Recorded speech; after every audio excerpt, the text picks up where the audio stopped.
આજના આપણા વિડીયો લેક્ચરની અંદર વાત કરવાના છીએ એમકોમ સેમેસ્ટર 4 પેપર નંબર 5 આંતરરાષ્ટ્રીય હિસાબી પદ્ધતિ ઇન્ટરનેશનલ અકાઉન્ટિંગ એમાં યુનિટ નંબર 2 આવે છે ટ્રાન્સફર પ્રાઇઝિંગ ફેરબદલી કિંમત દાખલાનું વિષય ડિવિઝન ઝેડ એ નફાના કેન્દ્ર તરીકે કામ કરે છે 4 વસ્તુ બનાવે છે એ બી સી અને ડી અને ઉત્પાદન કરે છે દરેક વસ્તુ બહારના માર્કેટમાં પણ વેચાય છે એકમ દીઠ બજાર કિંમત મીન્સ કે વેચાણ કિંમત આપેલી છે ચલિત પડતર આપેલી છે અને એકમ દીઠ જરૂરી મજૂર કલાક આપેલો છે બરાબર પછી આગળ જોઈએ તો આગળ દાખલામાં શું કીધું તો કે વસ્તુ ડી બરાબર કઈ તો કે એ બી સી ડી 4 વસ્તુ છે એમાંથી વસ્તુ ડી ડિવિઝન વાયમાં ફેરબદલી થઈ શકે છે પણ તે માટે મહત્તમ આવશ્યક જથ્થો કેટલો તો કે 2500 એકમોનો છે એટલે કહેવાનો મતલબ એમ ડિવિઝન વસ્તુ ડી છે એ ડિવિઝન વાયમાં ફેરબદલી કરવાની છે જે માટે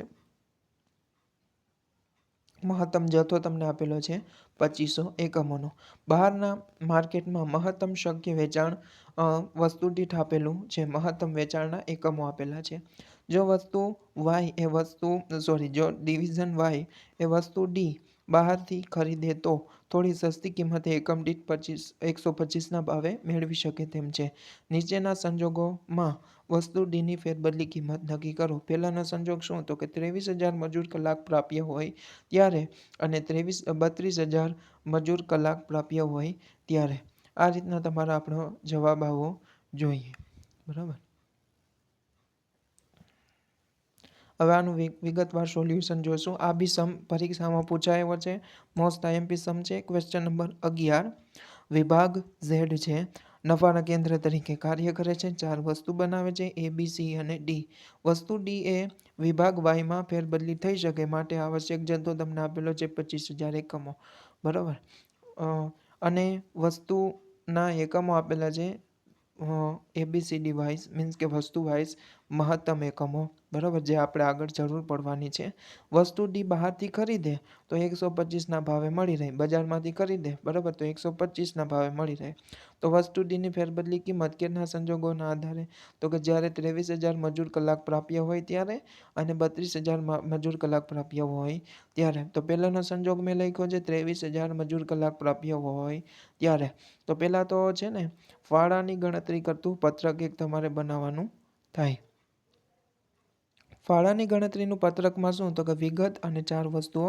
એ બી સી અને ડી પેલો લખવાનું તમારે વેચાણ માઇનસ ચલિત ખર્ચ એટલે તમને શું પડી જાય ફાળો આ બધું મેં ક્યાંથી લખ્યું તો કે વિગત આપેલી છે રકમમાં 140 136 150 અને 130 ચલિત 120 90 100 અને 85 એટલે ફાળો મહિને પહેલામાં મળ્યો 20 અને બીજામાં 46 વસ્તુ સીમાં 50 અને વસ્તુ ડીમાં 45 એને ભાંગા શું કરવાનું તો કે તમને એક મજૂર કલાક આપેલા છે એકમ દીઠ છે તો એને 20 ફાળા ભાંગા મજૂર કલાક કરવાના 20 ભાંગા 3 કરશો એટલે 6.67 46 ભાંગા 4 કરશો એટલે 11.5 પછી 50 ભાંગા 2 કરશો એટલે 25 45 ભાંગા 3 કરશો એટલે 15 જવાબ આવશે પછી તમારે આ જે જવાબ આવ્યો છે બરાબર એને જે વધારે હોય એને પેલો ક્રમ આપવાનો ઓછો હોય એને એના પછીનો એનાથી ઓછો હોય તો એના પછીનો જેમ કે આમાં મોટી સંખ્યા કઈ છે તો કે 25 તો 25ને પેલા ક્રમ આપવાનો પછી ફર્સ્ટ પછી એના પછી કોણ 25 પછી કોણ આવે તો કે 15 આવે તો 15ને સેકન્ડ ક્રમ આપવાનો થર્ડ કોણ આવે તો કે 11.5 અને ફોર્થ કોણ આવે તો કે 6.67 આને કહેવામાં છે ઉત્પાદન ક્રમ એનો મતલબ એમ થાય વસ્તુ સીનું પહેલાં પ્રોડક્શન કરવું કારણ કે એમાંથી વધારે ફાળો મળી રહે છે ધેર આફ્ટર વસ્તુ ડીનું ધેર આફ્ટર વસ્તુ બીનું અને ધેર આફ્ટર વસ્તુ એનું ઉત્પાદન કરવું એટલે મેં આ પહેલાં તો અહીંયા ક્રમ પહેલાં તો લખ્યું છે આપણે મજૂર કલાક કેટલા ઓપ્શનમાં આપેલી હતી 23,000 મજૂર કલાક પ્રાપ્ય હોય ત્યારે હવે વસ્તુ લખી છે ક્રમ આધારિત 1 2 3 4 પહેલાં વસ્તુ આપણે સી બનાવી છે તો સીને આપણે બનાવી બરાબર પછી બી પછી સી પછી ડી પછી બી પછી એ ક્યાં એવી રીતના ખબર પડી તો કે આપણો ઉત્પાદન ક્રમ લખ્યો એ આધારે મેં લખ્યું હવે તમને મહત્તમ એકમો આપેલા છે કે નહીં આગળ ક્વેશ્ચનની અંદર તો સી માટે મહત્તમ એકમો આપેલા છે 2300 ડી માટે 1600 અને બી માટે 2500 વિભાગ એના મેં લાગણી લખ્યા નથી પછી ગુણ્યા 2 3 4 3 વગેરે ક્યાંથી લખ્યા તો કે મેં લખ્યા છે મજૂર કલાક એકમ દીઠ તો કે વસ્તુ સીની મજૂર કલાક હતી 2 ડીની હતી 3 તો લખ્યા મેં 2 3, પછી બીની 4 અને એની 3 હતી માટે લખ્યા. એટલે 2300 ગુણ્યા 2 એટલે 4600 બરાબર. એ લખતા પહેલાં જવાબ લખતા પહેલાં તમારે નીચે સાવ છેલ્લે 23,000 રૂપિયા ટોટલ કરીને લખી નાખવાનું. શું કામ 23,000 લખવાનું? તો કે મજૂર કલાક તમને કુલ આપેલા છે માટે. પછી 4600 2300 ગુણ્યા 2 એટલે 4600, 1600 ગુણ્યા 3 એટલે 4800, 2500 ગુણ્યા 4 એટલે 10,000. પછી અટકી જવાનું. પછી તમારે તફાવત ગોતવાનો. 23,000માંથી તમારે 10,000, 4800 અને 4600 માઇનસ કરશો એટલે 3600 રૂપિયાની કંઈક ઘટ આવશે બરાબર.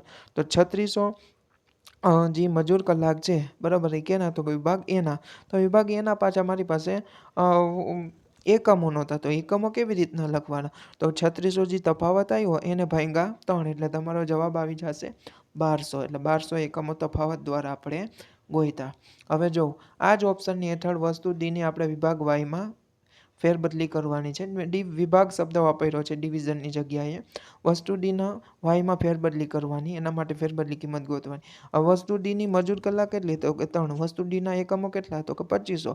તો 2500 ગુણ્યા મજૂર કલાક 3 કરવાની એટલે 7500 કુલ મજૂર કલાક એની મળી જશે બરાબર. તો પહેલાં ઉપર જેમ કર્યું એમ 7500 છેલ્લે હાવ લખી નાખવાના, લાસ્ટમાં તમારી પાસે જવાબ.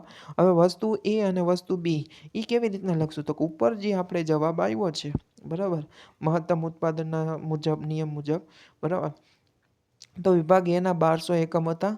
એકમ દીઠ 3 રૂપિયા મજૂર કલાક એટલે 3600. પછી એના પછી વિભાગ બીના 2500 એટલે એવી જ ત્યાંથી મેં લખેલા છે. વસ્તુ એના લીધા પછી બીના લીધા 1200 ગુણ્યા 3 એટલે 3600.